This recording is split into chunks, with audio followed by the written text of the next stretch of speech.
Dear students of class 10th, welcome back. Prashant sir here.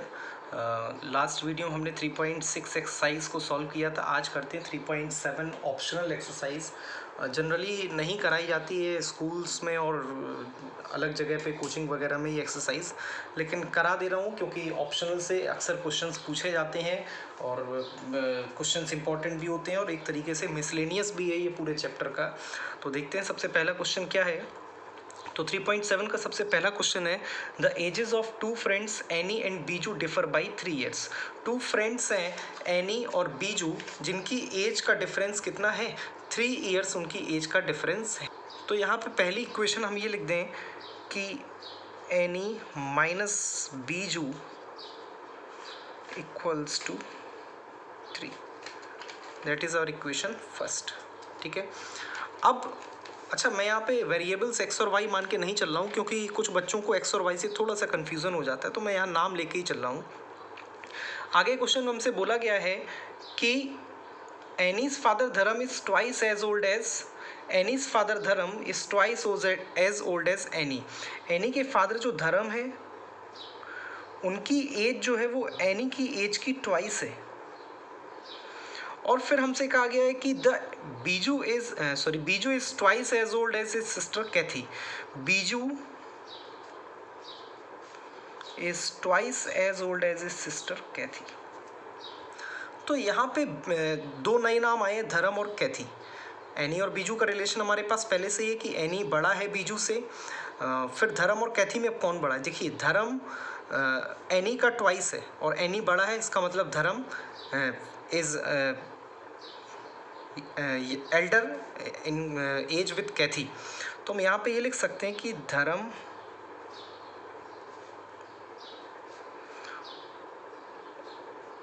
और कैथी में धर्म बड़े हैं। फिर हमसे ये क्वेश्चन में कहा गया the ages of Cathy and Dharam differ by 30 years. Cathy और धर्म की एज में 30 ईयर्स का डिफरेंस है। तो सिंपल सी बात है, धर्म माइनस कैथी इक्वल्स टू 30। अब एक इक्वेशन हमारे पास एनी और बीजू के टर्म्स में है, एक धर्म और कैथी के टर्म्स में। धर्म और कैथी की इक्वेशन को अगर हम एनी और बीजू के टर्म्स में कन्वर्ट कर लें तो धर्म इक्वल्स टू क्या है? 2 एनी, और कैथी इक्वल्स टू क्या है? बीजू अपॉन 2। तो एलसीएम लीजिए आप यहाँ पे, 4 Ani minus Biju equals to 60। 4 Ani minus Biju equals to 60 हुआ है। ये हमारे पास एक और इक्वेशन आ गई। अब आप चेक करिए, पहली और दूसरी इक्वेशन के वेरिएबल्स एक तरीके से कह लें, एनी और बीजू को अगर एक्स और वाई कंसीडर कर लें तो एक ही सेम वेरिएबल्स की इक्वेशन है। तो मैं अगर इक्वेशन फर्स्ट में 4 का मल्टीप्लाई करके इक्वेशन सेकेंड को माइनस कर दूँ तो क्या होगा? 4 Ani minus 4 Biju equals to 12। और यहाँ पे 4 Ani minus Biju equals to 60। हम दोनों इक्वेशंस को माइनस कर रहे हैं तो साइन को कन्वर्ट कर रहे हैं। तो ये बचा minus 3 Biju equals to minus 48। तो बीजू आ गया हमारे पास 16 ईयर्स। बीजू की एज कितनी आ गई? 16 ईयर्स एज आ गई है। अब बीजू अगर 16 ईयर्स का है तो एनी की एज कितनी होगी? 19। अब एनी अगर 19 की है तो धर्म कितने के होंगे?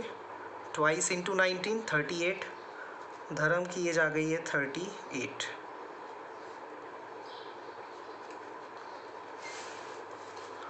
अब बीजू की एज 16 है तो कैथी की एज निकल आएगी। कैथी की एज आई है 8 ईयर्स। चेक कर लीजिए, धर्म और कैथी में 30 ईयर्स का डिफरेंस है। हाँ, बीजू और एनी में 3 ईयर्स का डिफरेंस है। हाँ, ये भी डिफरेंस सेम चल रहा है यहाँ पर। तो ये हमारा पहला क्वेश्चन था। अब दूसरे क्वेश्चन पे आते हैं। क्वेश्चन नंबर 2 में हमसे क्या कहा गया है कि one says give me 100 friend. दो लोग हैं यहाँ पे, ये मान लेते हैं पहला बंदा है और ये दूसरा बंदा है। अब इसने डिमांड की है इससे कि गिव मी 100, ये इसको 100 रुपये दे दे। तो इसको 100 रुपये मिले तो ये +100 हुआ, इसके पास से गए तो ये -100 हुआ। बेसिकली हम अगर इसको x मान लें और इसको y मान लें तो x के पास 100 रुपीज़ आए हैं और y के पास से 100 रुपीज़ गए हैं। तो क्या होगा, I shall then become twice as rich as you। तो ये इससे twice rich हो जाएगा, यानी x plus 100 will become twice as rich as। देखो ये क्या बोल रहा है कि अगर तू मुझे 100 रुपये दे दे तो मैं तुमसे 2 गुना ज़्यादा पैसे वाला हो जाऊंगा।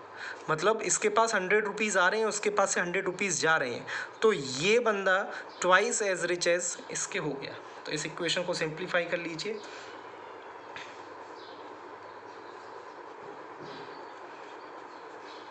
टू वाई को यहाँ ट्रांसपोज किया तो इक्वेशन आई x minus 2y equals to -300। तो आई होप आपको ये पहली इक्वेशन समझ में आ गई होगी। फिर क्या कहता है कि द अदर रिप्लाइज। अब फिर से इन दोनों के बीच बात हुई है। अब ये बोल रहा है कि इफ़ यू गिव मी 10 तो y प्लस 10 हो गया, x के पास से 10 रुपये चले गए तो x माइनस 10।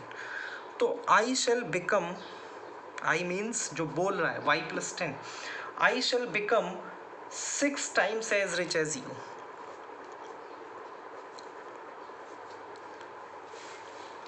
तो ये बना y plus 10 equals to 6x minus 60। ये बना 6x minus Y equals to 70।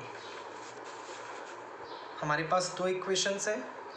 एक इक्वेशन है हमारे पास x माइनस 2y और एक 6x माइनस वाई। तो मैं इक्वेशन फर्स्ट में 6 का मल्टीप्लाई करके माइनस कर रहा हूँ इक्वेशन सेकेंड को। इक्वेशन फर्स्ट में 6 का मल्टीप्लाई करते हैं तो 6x minus 12y equals to minus 1800। और इसमें हमने कुछ भी नहीं करना है, माइनस कर देना है।